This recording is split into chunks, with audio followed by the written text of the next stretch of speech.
life, wisdom, psyche truth, massage. Hello, thank you for clicking on this video and tuning in today. And this video we're going to be focusing on working on the neck and shoulders. So if you suffer from neck and shoulder pain or tension, maybe you work at a computer or a desk a lot, or you're bending over, maybe it's picking up and carrying the kids around, and whatever it is, migraines, headaches, these techniques are really going to help you feel better, release the tension that you hold in those areas in the neck and shoulder, and get some more circulation and blood flow into those areas and open them up.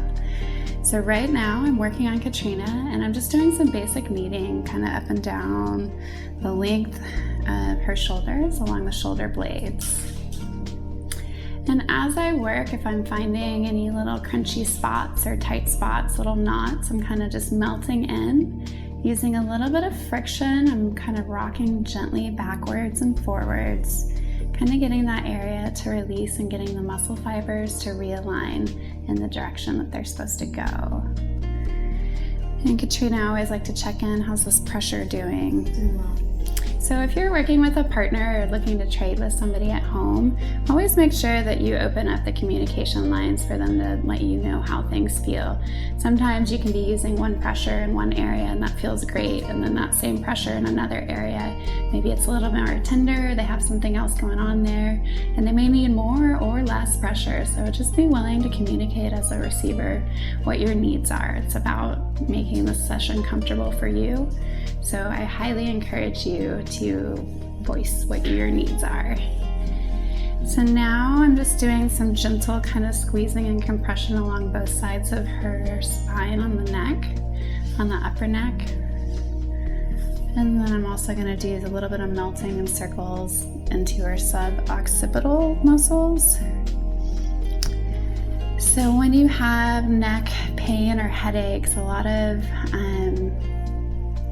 headaches are caused by lack of circulation or proper circulation to the head. And you have all these muscles that are supporting basically your head, which is kind of like a 10-pound bowling ball on stilts.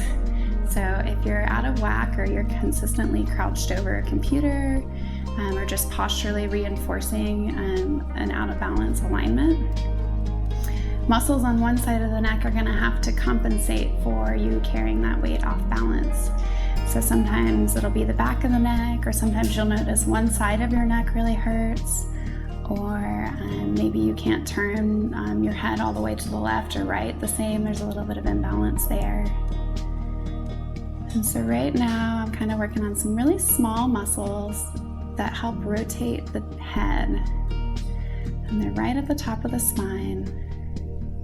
And they're really small, so just little kind of nodules. And if you're not sure if you're on muscle or bone, maybe just ask your partner or ask your receiver, how does that feel? So Katrina, how is that feeling in there?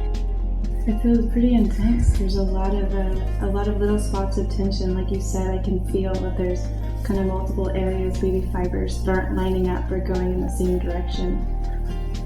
Okay. And does the pressure still feel good? Yes, it's really helping to work it out. I can feel a lot of relief as you're working. Cool. So I'm going to keep on kind of making my way back down the spine. So right now I'm working between the transverse processes, which run alongside of the spine, and then the back processes. So kind of there's muscles that lay in between there. So I'm just kind of melting into there. Kind of working at what we call interface. So you want to be pushing hard enough that you start to feel the muscle sort of push back. And that's a good way of gauging how much pressure people need. If it's a really tight spot or they're holding a lot of chronic tension there, you often need to use more pressure. So right now I'm kind of using about a medium to firm pressure. But if Katrina had a lot of stuff going on in her shoulders, I could even come over to her side and use my forearm. And this is also a good variety technique for me, because then it gives my fingers and hands a little bit of a break. So what I'm doing, I'm just taking my forearm and just setting it on the top of the